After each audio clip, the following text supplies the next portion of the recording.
Deuxième histoire beaucoup plus longue et absolument horrible. Ahmed est un Américain qui explique être parti vivre aux États-Unis dans les années 90. Et la bonne nouvelle, c'est que c'est aux États-Unis qu'il a rencontré ce qui est actuellement sa femme, avec qui il a désormais 2 enfants. Voilà, c'est le seul truc positif de l'histoire, j'espère que vous avez bien profité. Bref, il explique qu'à l'époque, pour lui, les temps étaient durs. Il alternait entre 2 emplois juste pour pouvoir se payer à manger et avoir un toit au-dessus de la tête. Il explique que tout ce qu'il pouvait se permettre en termes de logement, c'était l'appartement le plus pourri d'un vieux bâtiment décrépit dans un quartier clairement pas ouf. En gros, il explique que c'était tellement craignos là-bas que genre il y avait pas une nuit où il se réveillait pas à cause d'un coup de feu qui était tiré. Bref, voilà, il explique que c'était vraiment un endroit qu'il détestait, qui était vraiment pas ouf, mais il avait pas le choix parce qu'il avait très peu d'argent. Il explique que son deuxième emploi, c'était barman dans un strip club. Vous l'avez compris, avec cet emploi, et c'est d'ailleurs pour ça qu'il nous parle de cet emploi-là et pas de son premier emploi qui lui est de jour, il rentrait tard chez lui. Plus précisément, il rentrait du coup tous les soirs autour de 2-3 heures du mat. Qui est une heure, on peut se le dire, pas très rassurante. Quand tu rentres à 2-3 heures, t'es un peu sur tes gardes quand même. C'était un samedi soir, fin de semaine, Ahmed rentre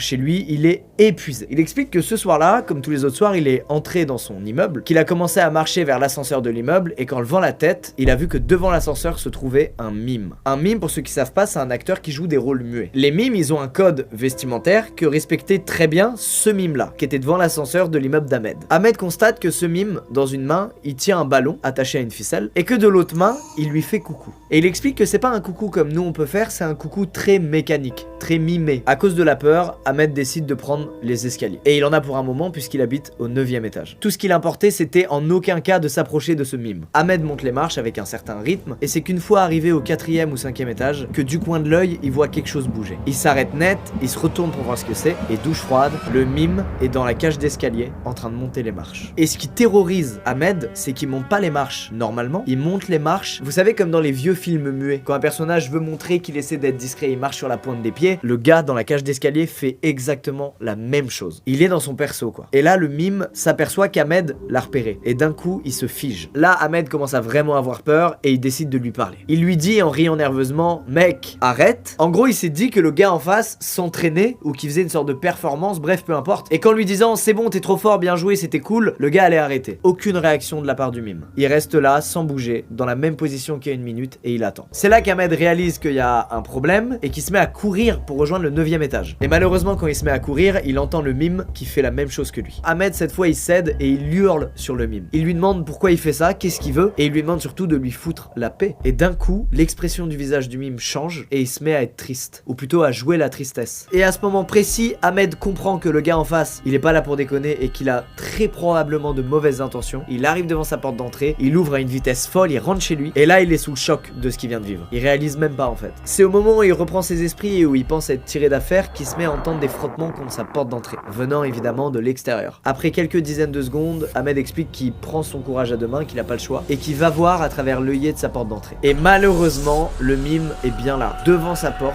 et il se met à fixer l'œillet en souriant. Ahmed il reste bouche bée regardant à travers l'œillet de la porte. Il est complètement choqué, il arrive plus à bouger, il est tétanisé et le mime met ses paumes de main de chaque côté de son visage, ouvre la bouche comme s'il était étonné et il se met à faire des cliquetis avec sa langue. Et à chaque cliquetis, il tape avec son pied dans la porte. Ahmed comprend que le gars va trop loin pour un mec qui a pas de mauvaises intentions et il comprend qu'il doit se barrer de l'appart parce que tôt ou tard le mec va essayer de rentrer chez lui. Fort heureusement, à sa fenêtre, Ahmed il a une sortie de secours, vous savez ces escaliers en fer qui sont collés au bâtiment et qui permettent d'évacuer en cas d'incendie. Ahmed fonce sur ces escaliers et il entend un énorme bruit qui est tout simplement celui de la porte d'entrée qui vient de céder. Ahmed arrive en bas des escaliers, il continue de courir sans regarder derrière lui et après 30 mètres, il se retourne et c'est là qu'il a vu le mime pour la dernière fois de sa vie, juste devant la fenêtre de sa chambre, en le fixant avec un grand sourire avant de lever les mains et d'applaudir Ahmed.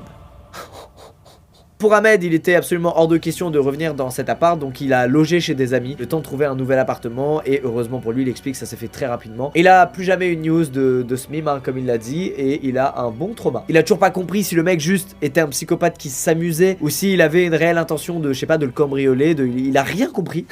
En même temps, il y a rien à comprendre, mec. À part se barrer très loin, il y a rien à comprendre. Bref, c'est horrible.